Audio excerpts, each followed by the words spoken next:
Let me just say that it's really hard to follow a talk on sex and power. It just doesn't seem fair. I think I got chosen, though, because I show a unique ability to what Deborah called have a low capacity for thinking and a low capacity for action, which is unusual. I have to tell you that I've been with Donald Trump on several occasions, and he's not a multi-billionaire. He is an example of the power of promotion, self-promotion. It always bugged me, being in the real estate, I was a real estate developer for a long time, and it just didn't seem fair that he started out with $200 million. You know, it's not like he's this self-made guy. So, hair notwithstanding. Then I have to give one quick story about disinhibition. I worked for some time with a very powerful guy, and we'd hold meetings, and partway through the meeting, he had a bad back. Partway through the meeting, he would disappear and lie on the floor, and you'd be sitting there at the table, and there would be nobody on the other side. And he said, just keep talking. So you talk into space, and then the answer would come from the floor, you know. And so finally, I got kind of tired of this whole thing. I said, what the heck? So I decided I'm just going to go around and lie down on the floor next to him. So I figured this is my expression of being powerful, too. So I lay on the floor right next to him, and we talked, both of us speaking up into the air. When an assistant walked in the room, we had to describe what that was about. Finally, this last lecture, I've always had slides or tried to, be a little slicker in my presentation than I'm going to try to be tonight. But I've never left time for questions. So what I'm going to try to do is blast through what I have to say with no slides and leave time for questions. And I may do some editing at the end to cut things off. So I've gotten rid of slides, and I've gotten rid of stories. I have stories to illustrate all the points that I would like to make tonight, but I'm going to cut those out. I have to start out by saying that I'm delighted with the opportunity to address you tonight. I'm a huge fan of GSB students. I think the world of you. I think you're going to make a big difference, and I've learned to expect great things from GSB grads. After you graduate, I will follow your careers, whether it's with cards, calls, emails, or by rumor or hearsay. I was walking through JFK airport the other day through the security, and I had somebody call out, Professor Peterson. And it was somebody I'd had in a real estate class 10 years ago. And while I didn't remember his name, I remembered that he sat in the upper right-hand corner and blew a cold call.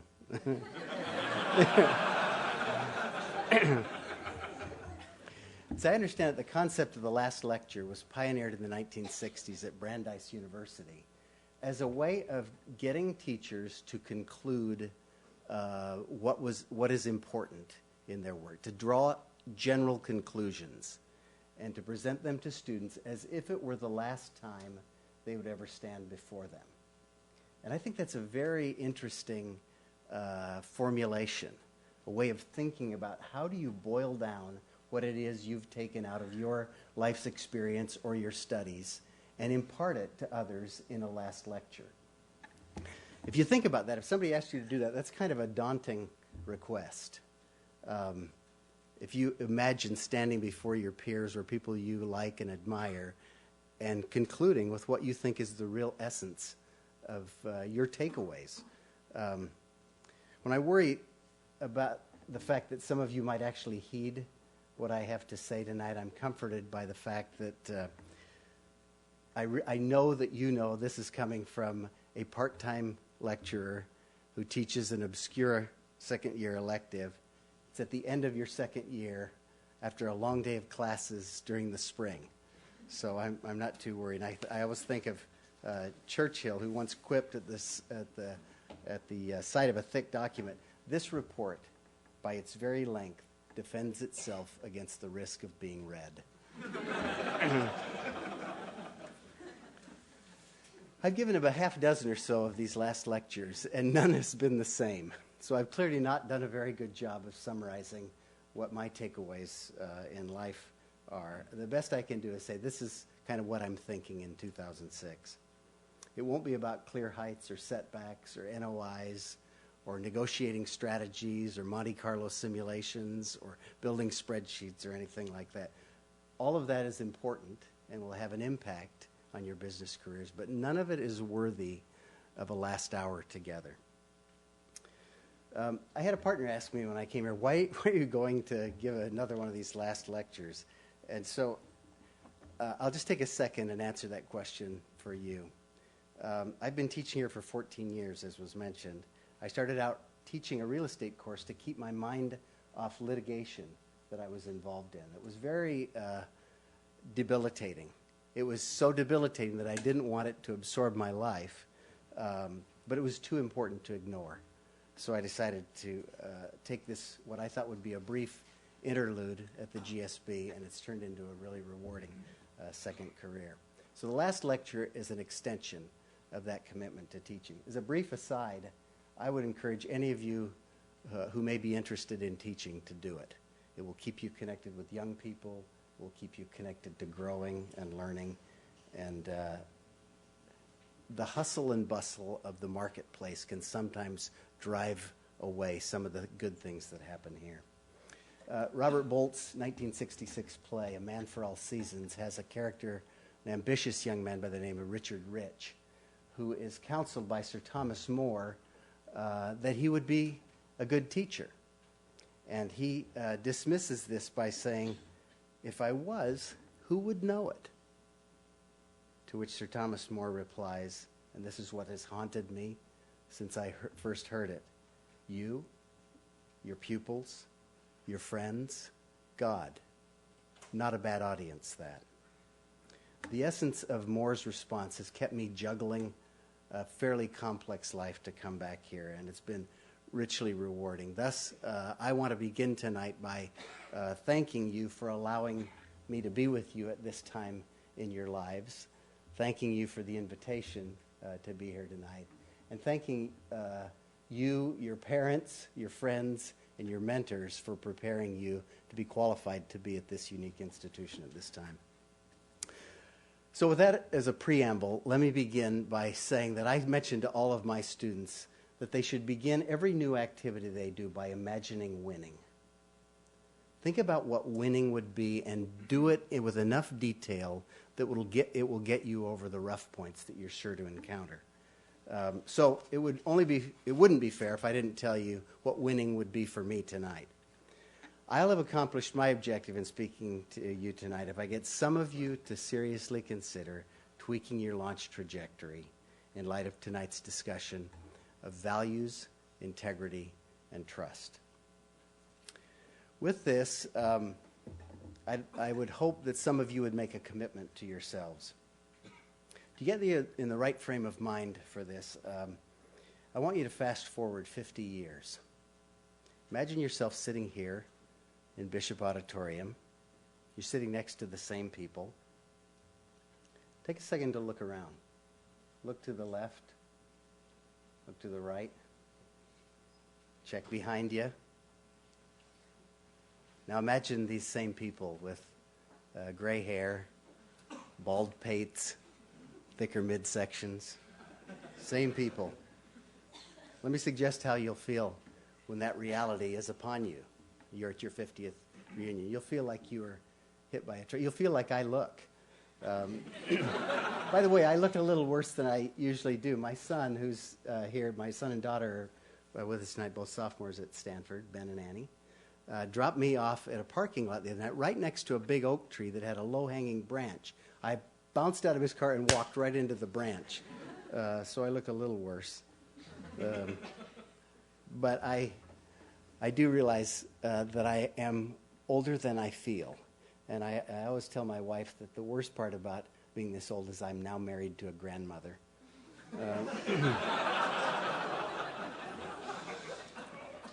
So now that you've been transported forward 50 years, she has a good sense of humor, so don't worry. Now you've been transported forward 50 years. Imagine asking yourself these questions.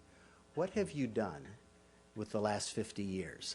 That's 100,000 hours of work life, at least. More importantly, what has it meant to you and to those you love?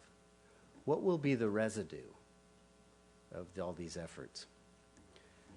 As you sit here tonight, what would you hope you could say? In other words, what would winning be in life for you? What would the perfect life be? You know, I can't think, and I know I've told a few of you this story, but I can't think of the perfect life without thinking of a story of Learned Hand, who was the greatest American jurist never to be appointed to the U.S. Supreme Court. He was a federal judge in the state of New York. And he was asked what a perfect day would be. And he said, well, I'd sleep in till late. I'd be served breakfast in bed. I would be driven to the stadium in a limousine. The crowd would cheer when I entered. I'd score the winning touchdown. I'd be carried off on the shoulders of my teammates. I would go home and have a leisurely bath. And then I would go that evening to a dinner where would be assembled all the great minds of all time. And over the din, I would hear a voice shout out, "Shut up, Voltaire. We want to listen to Learned Hand." Now, that's a Technicolor version. You can imagine that perfect day, can't you? Well, I want you to imagine a perfect life that you can report on in 50 years. Make it in Technicolor. And the reason I ask you to construct this is because if you'll do it at this stage, as you know, minor tweaks at the beginning of a long journey can have significant impact, can have a really important effect on where you'll end up. So I want you to think about taking the road of life, this trail taken only once. It's particularly worth imagining winning, and do it in some detail, and particularly at inflection points, such as the one that you're approaching as you graduate from the GSB. So my message tonight is that how effective you are at leaving a lasting mark or winning in your life, having a perfect life, will be a direct function of your values, your integrity, and the trust you engender in others. So my last lecture will be about your core values, your behavior around those values, and your ultimate trustworthiness. This, therefore, will determine the course of your life, the legacy you'll leave, and the good or harm you'll do over the next half century. Now let me elaborate on the relationship between values, integrity, and trust. And then I'll close with some idiosyncratic advice that I think is rooted in those three concepts. Some students have asked me if I needed to compromise values in order to achieve success. To that I respond, not only does one not need to compromise values to achieve success, but if your values are abandoned, there'll be an awful price to pay. That price may come in the form of cynicism or becoming overly wary. It may manifest itself in broken relationships, scandal, or constant strife. Or it may simply mean that you feel shabby or diminished when you make your 50th year reunion. Whatever success you may achieve in your business careers, and I would expect that it'll be impressive, you'll live a shallower, sadder, less fulfilling life if you compromise important values in getting there.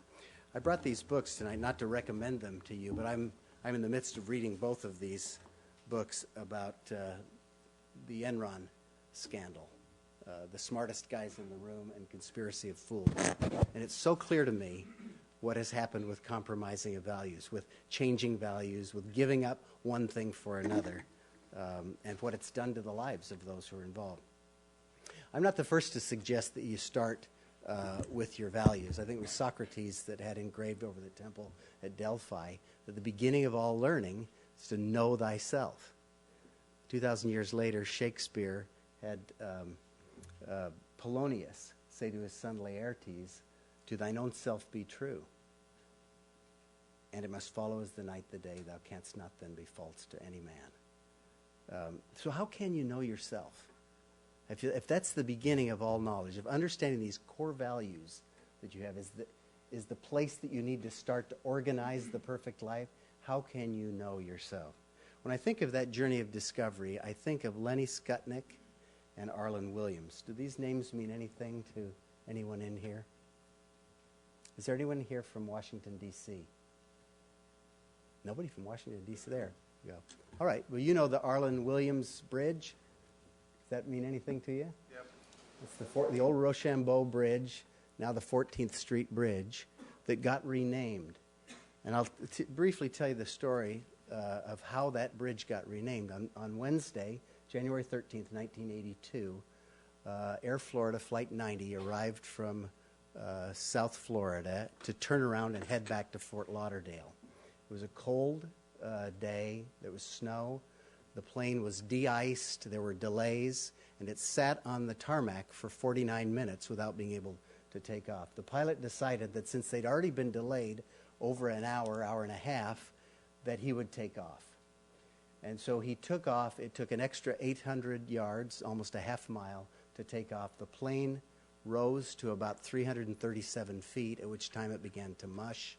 It was unable to keep going and curved around and landed, hitting the 14th Street Bridge and landing in the icy Potomac, broke through an inch of ice, and the plane quickly went below the water. 73 of the 79 passenger and crew were immediately killed, and 6 people clung to the tail of this plane. Because it was a snowy, tough day, it was tough for ambulances to get there or for rescue helicopters to get there, as these 6 people huddled around this tail and tried to stay alive. The firemen and the police set up barricades and barriers. The people who were there tried to throw things, ropes, makeshift ways to fish these people out of the water. They were unable to do it. Finally, the helicopter arrived 21 minutes later and threw a rope down, pulled a person to the shore, came back, and who was identified as a bald-headed man, or the 6th passenger, name unknown, took the rope and gave it to an injured passenger. The helicopter came back another time. He again caught the rope and again passed it to another passenger. And the final time that the helicopter came around, by then he had slipped under the water. He was the only person to have drowned in that. We later found out his name was Harlan Williams. He was a bank examiner from Atlanta, Georgia, 46 years old. No indication that this man would be a hero before this. There was also one of the women that was hanging onto the tail section, got weaker and weaker, and finally floated off and had jet fuel in her eyes, couldn't tell where she was, and she cried out, "Help me." With this, Lenny Skutnik, who was a $14,000 a year clerk in the Congressional Budget Office, broke through the rope lines, tore off his overcoat and jacket, took off his shoes, and jumped in the water to save this woman. Well, how did they know? Did they know that there was a set of core values in them that would provoke them to those behaviors? I don't think they knew that going into that day, any more than I think I know how I would behave in that, or that I know how I would behave under certain conditions. It is our values, however, that will determine where we draw the bright lines, and when we're under pressure, when there are dilemmas. Often when things are equally attractive or equally repugnant, it is our core values that will force us to draw the bright lines and make the decisions. For those of you in the auditorium who may think you know your core values today, let me quote my favorite quote of all times, also from another jurist, Oliver Wendell Holmes, who said, "I would not give a fig for the simplicity this side of complexity, but I would give my life for the simplicity the other side of complexity." Thus it is with our values. We may know and think we know our values today, but it's when they're tested in the crucible of life through experience that our values emerge. So it's worth considering in the still, in the calm, in the pre-battle moments before you enter the fray. But you'll really discover your battles when you get, or your values when you get out there. Suggestion: I think you should write out a statement of values now, even though they may change and you'll discover a lot about them. At least you'll know what you want them to be. And you'll have a pretty darn good time of where they really are today if you'll consider where you spend your time, your money, and your thoughts. Those are your real values. Your values will continue to drive every choice you make in your life. They will determine the contours of your life. When you stay late at work to work on a project, rather than go to your child's soccer game, you've made a statement of values. When you work 90 hours a week, you'll have made a value judgment. When you stay up too late, you'll have made a value judgment. Annie? Just kidding. When a business develops a budget, it's making a series of value judgments. When it hires from the outside, it's expressing values. When it takes time to regularly celebrate the accomplishments of its people, it's expressing values.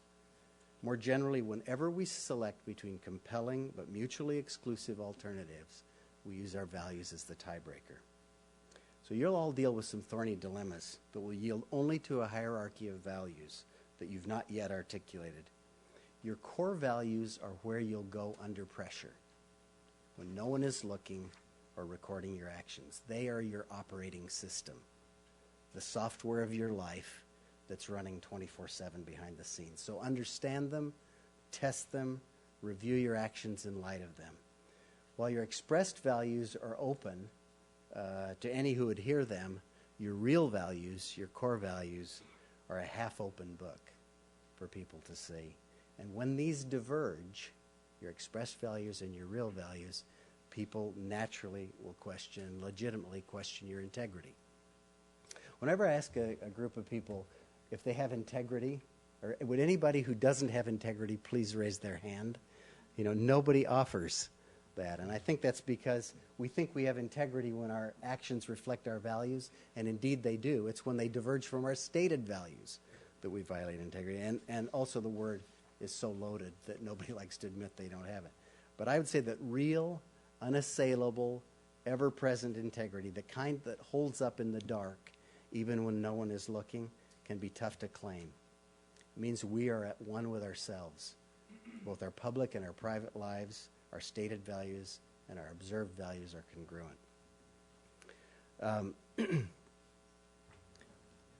So I'm going to do some editing on the fly. Oh, a couple more suggestions. Because life is hard, you're going to have to make hard choices, which can challenge your values.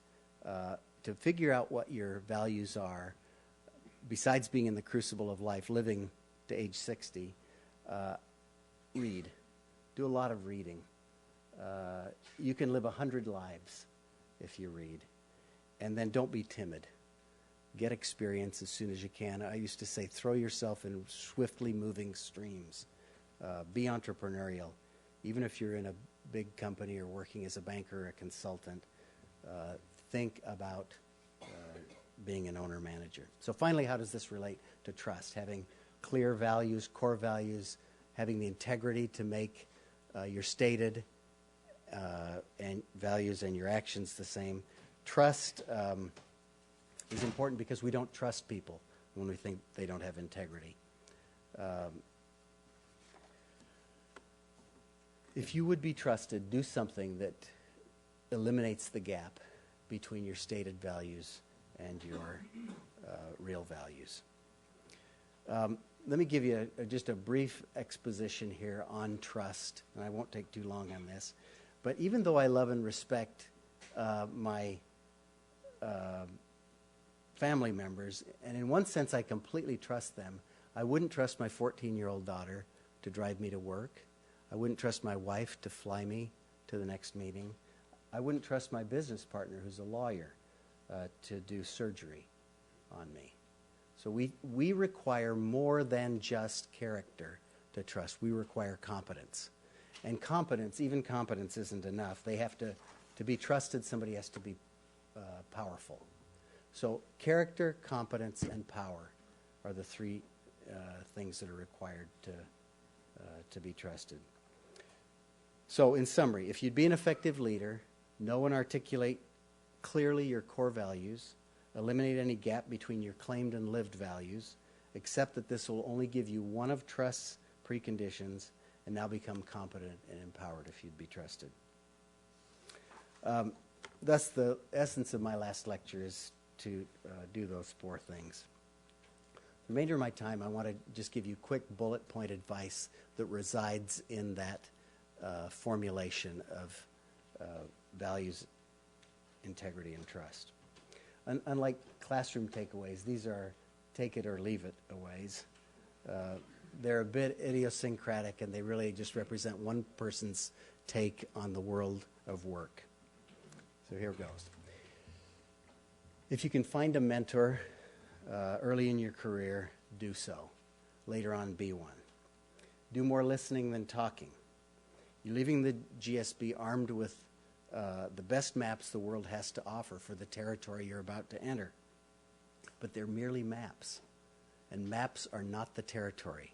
There are people who know the territory. There are people full of street smarts. They may not be able to read your maps, and you may feel slightly superior because they can't read your maps. However, they have a wisdom born of having walked the trails and of experience. So listen to them, respect them, and learn from them. Develop a plan for your life, and do it soon. You wouldn't organize or finance a business without a business plan, so don't treat your life as an ongoing case of first impression. Come up with a blueprint. You can always change it.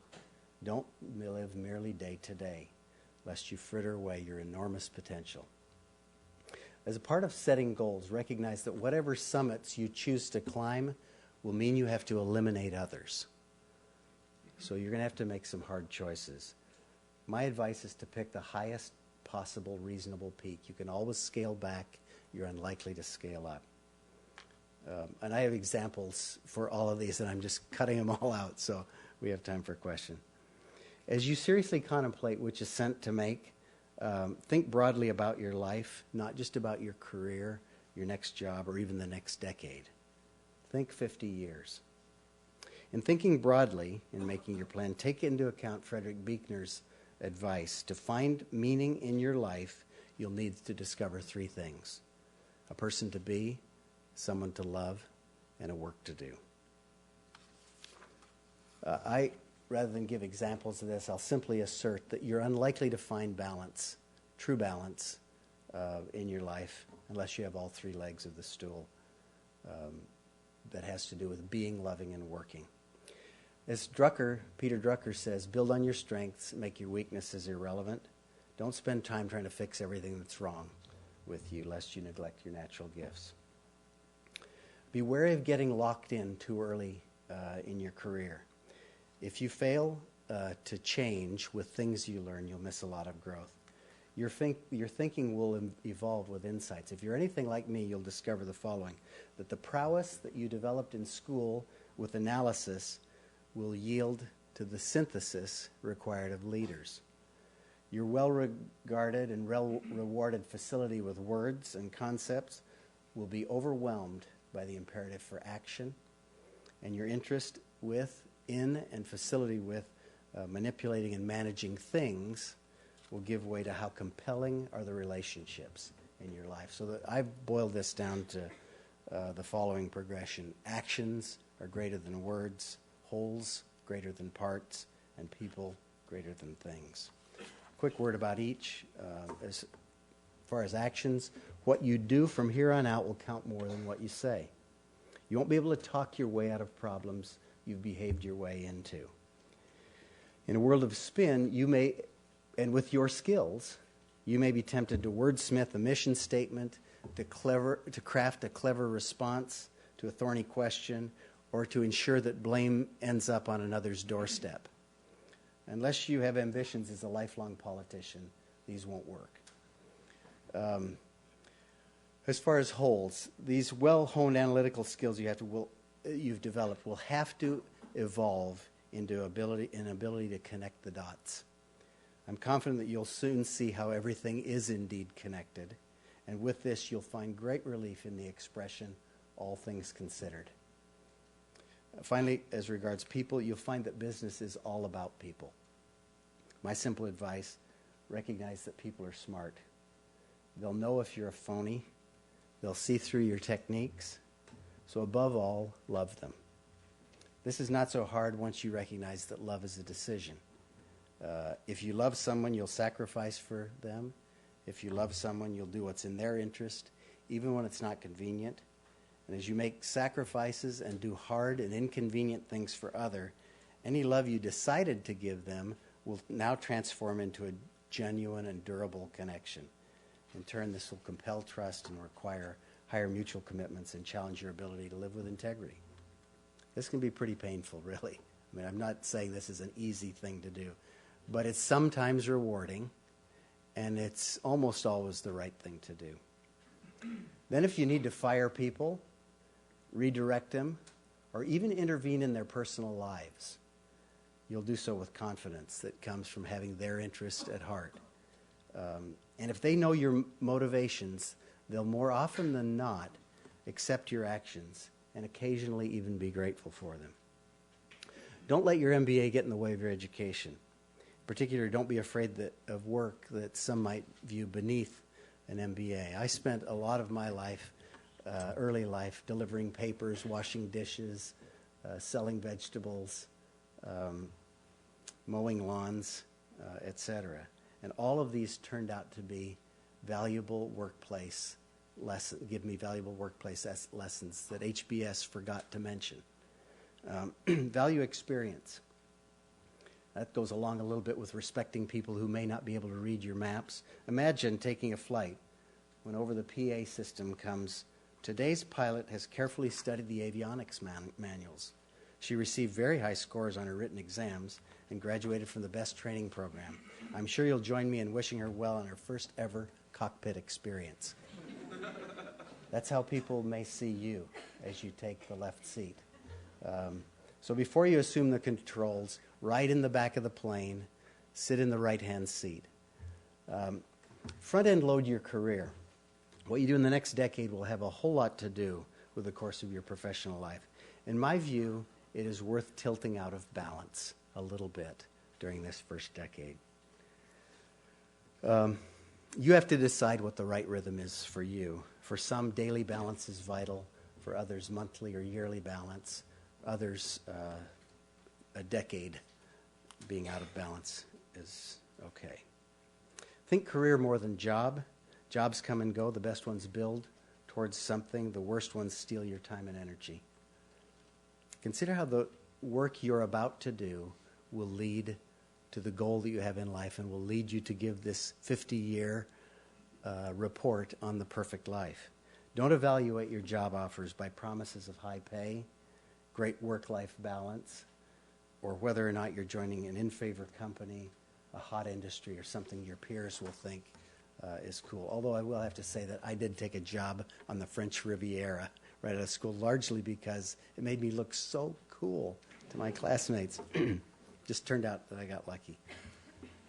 Find a place that shares your values, that has people you like and respect, and I'd say importantly, that is likely to grow and be profitable. A lot of opportunities come out of growth and profit.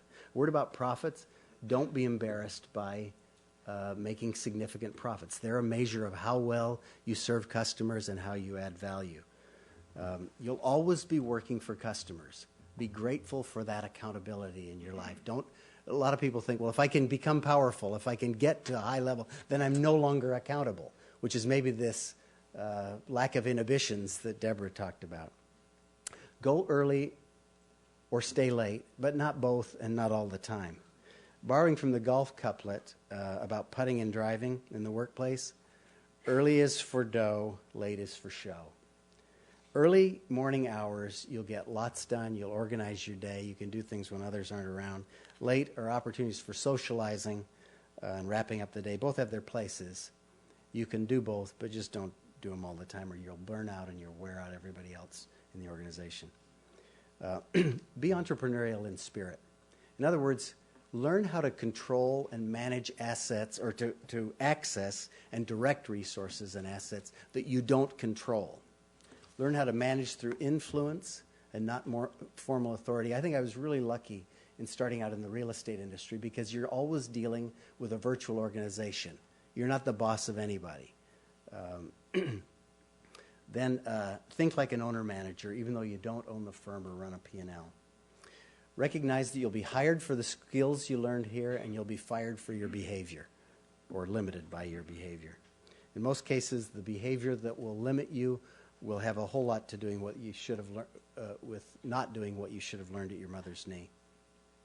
When you negotiate, make sure you're not the only winner. It's good to understand anchoring, positioning, first offer, zero sum, prisoner's dilemmas, and all the things you learn about negotiating here. But the best and most durable agreements in life depend on trust and goodwill. So consider your negotiations as a set of reasonable conversations that merely have the very awkward format of offer, counteroffer. And finally, recognize that not all negotiations matter. You want to lose some negotiations, especially with your spouses and your children and business partners. Never try to go to the documents to resolve a disagreement. Don't worry about pleasing others at all costs. At the early stages of your life, you're more likely to want to please others. It's better to be respected and trusted than to be loved. If you're respected and trusted, you may eventually be loved. If, however, you're loved without respect or trust, you'll eventually be abandoned, betrayed, or mistreated. And that will have a lot of effects in your life. When looking for good people in your business, don't keep hiring yourself or just relying on resumes that look good and impressive. Embrace opportunities to sacrifice. Giving up things that matter to you for things that matter more is the key to caring, to passion, to love, and to success. Simply put, we love those things and people for which we sacrifice. Just, if you don't believe that, think how you feel about the GSB after spending 2 years and umpteen thousands of dollars here. You care about it, don't you? As a manager, learn to fly at 30,000 feet and at strafing level. Then do both. Don't fixate. As far as time management, be early. Give yourself artificial deadlines. Sleep on decisions. Spend lots of time listening to others. Manage by wandering around. Don't simply manage your inbox and outbox. Most of the business issues that you'll encounter need to be anticipated before they land fully developed on your desk. Let me just wrap up here quickly. A couple of things on change and conflict, because these are some of the things that you really have to manage. Don't fear change or conflict. As a new manager, those are things you tend to like to avoid. Respect them both as worthy of your best care and your deepest thought. Choose carefully what you change. People don't like change. And when you make a change, make sure you're moving toward something rather than away from a problem. You're moving towards an objective, not away from. So many changes are made when people see a problem, they change things to get away from the problem. Make changes sooner than later. Keep it simple. And I would say just in general. I was with Ram Charan, who's a famous author and coach, and he said basically that boards really can only remember and work on 3 or 4 things. And you just need to stay with those headlines. So learn to write 1-page memos, learn to develop 6-dial dashboards, learn to have 3 or 4 headlines in everything you do. When you make a change that doesn't work, quickly admit it, accept blame, move on. When you make one that does work, allocate the credit to others and celebrate it with them. So far as conflict, understand its nature. If the conflict is over values, get out. If the conflict is over goals, consider compromise. And if the conflict is over means, embrace it. You'll learn from it. You'll synergize. Because business is a competitive sport, it will be easy to get the competitive juices flowing and to allow that to get the better of you. Don't allow room for grudges, bitterness, anger, or desire for retribution. No matter how irrational it may seem, it's in your long-term best interest to let go. Protect and develop your own brand. Your brand is your promise. It's what people can rely on when dealing with you. Great brands are extraordinarily valuable, but they're one-way sticky. It takes years to build them up through action after action after action, and they can be destroyed with a single act. Don't miss the chance in your first job to set up your own baseline. Set your baseline communications so that you don't need to throw tantrums to show you're upset, curse to make memorable your points, or show wild exuberance to show you're pleased. If you fail to set this reasonably calm baseline as a manager, your manic depressive fluctuations will drive everybody nuts and limit your effectiveness. Along these lines, develop a world-class temperament. This often starts with repeating to yourself, it's not about me. Now, you've been living in a world where it is about you. You've been feeding yourself. You've been gaining skills. It has been about you. But just as it was a shock to medieval man to have Copernicus and later Galileo, show that the earth was not the center of the universe, it is a shock to some to get out there and realize that they are not the center of decisions, how they feel and care about things. You'll grow from removing yourself from the center. Well, we may not like it that our planet occupies an obscure corner in one of 250 million galaxies. We really resent it and take it personally that it stubbornly continues to revolve around the sun, whether or not we're there. But it does. Management consists of dealing with a series of problems. The higher you go, the thornier the problems. The tougher ones don't yield to the sorts of analyses that you've learned here at the GSB. Most of the really tough ones yield, if at all, to things like character, values, integrity, trust, information, kindness, patience, listening, tough-mindedness that may offend, persistence, fearlessness, determination, character traits. Prepare for adversity or failure. Just don't let it be terminal. If you failed at something, if you haven't failed at something, you haven't been trying hard enough. You've batted 1,000 to get in here. Very few of you have very many failures. Remember, you get into the American Baseball Hall of Fame if you bat 300. That's getting a hit 30% of the time. So if you're not trying things and not succeeding at them in business, you're probably not trying hard enough. See your reversals as opportunities to learn, to take action, to reveal character, or to give you something to work on. Your trustworthiness will ever be measured against how you handled things when the chips are down, under adversity, under pressure. I won't go through all the things that you should expect there. As you come to understand your core values and where you'll draw the bright lines, state them in a way that others can understand them. Peter Drucker said the following: whenever anyone goes to his or her associates and says, "This is the contribution I plan to concentrate on and the results I should be expected to deliver," the response is always, he underlines always, "Why didn't you tell me earlier?" Because trust is so hard to build and so easy to destroy and so nearly impossible to repair, it's treated as your most precious asset.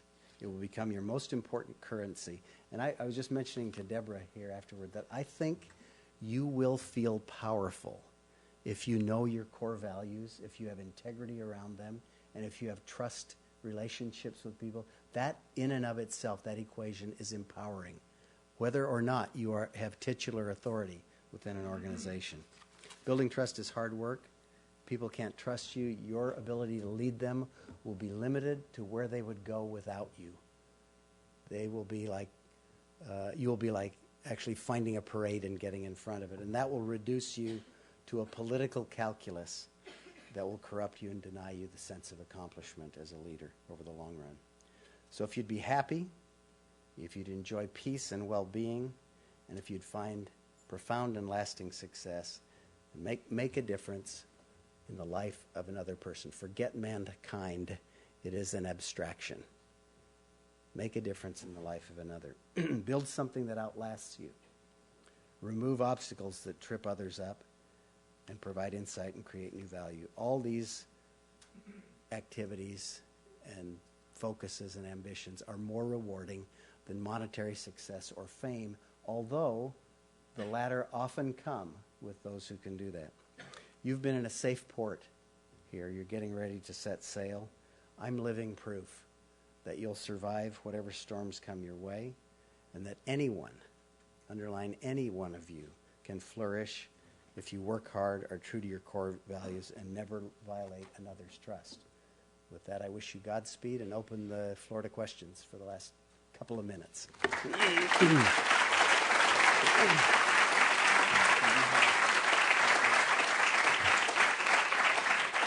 signal me when we need to cut. Any questions? Yeah. Can you elaborate, please, on why we should mistrust those who are not powerful? Who are not powerful? Because they can't deliver. You know, if I tell my partner, who's a lawyer and a very capable guy, very high character, extraordinarily competent, that I would like to put it in his hands to keep me from paying capital gains tax this year. I really don't want to pay capital gains tax, and I really trust him to keep me from having to do it. He's smart. He can't deliver. He doesn't have the power to change the law.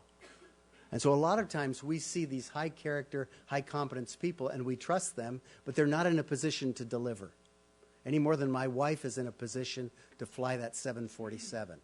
So you really have to, if you don't want to have that kind of naive trust that will betray you in the end and that may make you feel angry at the world, don't be so naive as to trust people that don't have the power to deliver. So if you then would be trustworthy, have character, competence, and power, or you can't be trusted. So don't be afraid of this power. I mean, I think being powerful, and it can come with this incredible calm you have from knowing values, but be powerful. Do not feel unempowered. And then I think what Deborah talked about acting in this way that sort of flaunts power, by acting in a dissonant, by my partner that would lie down on the floor and make me talk to him on the floor. That is a silly display, and usually quite an insecure display of power. So, in my view. Any other? Yeah. Being out of balance for a decade. I've heard you talk about being out of balance. You never really at one particular moment in perfect balance, but I never thought that a decade would be seen like a reasonable amount of time. I always thought it would be a short period of time. I would say a decade is at the outer edge. But if you do think about it, this comment that you made is you are never in balance at every moment of your life. You're out of balance because you can't be doing everything you want to do at the same time.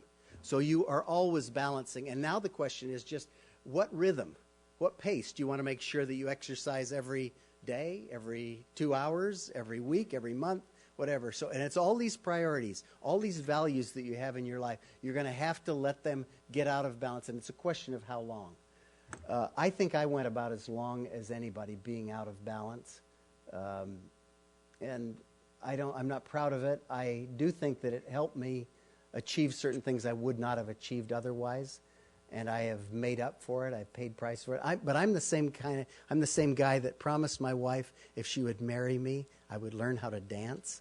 And she came to me about 5 years ago and said, you know, I'd kind of like to cash in on that. It's been 34 years. And I said, yeah, I never told you when. So, I mean, I have an ability to stay out of balance for a pretty long time, and I don't recommend it. I think it costs those you care about. But I do think at the beginning of your career, you really ought to think about managing that to be a little longer than maybe you're comfortable with.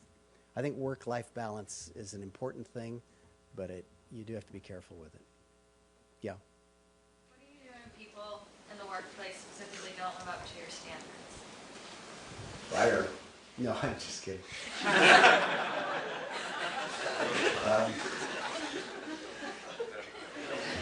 I mean that in the sense of kind of the integrity and values. Well, I think on the integrity and value, to me, values are those things that you cannot compromise. And I also think that values are not virtues. You know, sometimes people think values are these high-minded things that we have to live up to. I think business values have to do, for me, with making a profit every quarter, you know, celebrating success, growing the business at a certain, getting a return on capital that exceeds the cost of capital. I mean, some kind of basic things. Those are important business values. So I think you can kind of compartmentalize those. If you have people in your organization that don't buy into the set of values that are relevant for that organization, they or you need to leave, because you cannot compromise values. So I mean, you can discuss them, you can understand, you can come to a meeting of the minds on them, but if you really are at variance there, my view is often those deteriorate into litigation or worse. Worse, I guess, being violence or something. But one last question, and yeah. How many shots do you give people when it comes to trust? That's a great question. I think you never quite fully trust again when somebody has betrayed that trust. So I tend to then make agreements and sort of nail things down more carefully. I'm always a bit wary and a bit cautious when trust has been violated. It's very hard to repair. It is one of the stickiest things, one-way sticky. Long time to build, short time to do it. So I would say that in an ideal world, you would keep forgiving and help people get better. I find as a manager, though, there's too much at stake. There's too many other people relying on things, so that to deal with untrustworthy people or somebody who's violated trust, I have to move on. So I think you have to be pretty tough-minded about it as a manager. With your children, you just keep forgiving them, right? And vice versa. Come on. In any event, it's great to be with you. Thank you.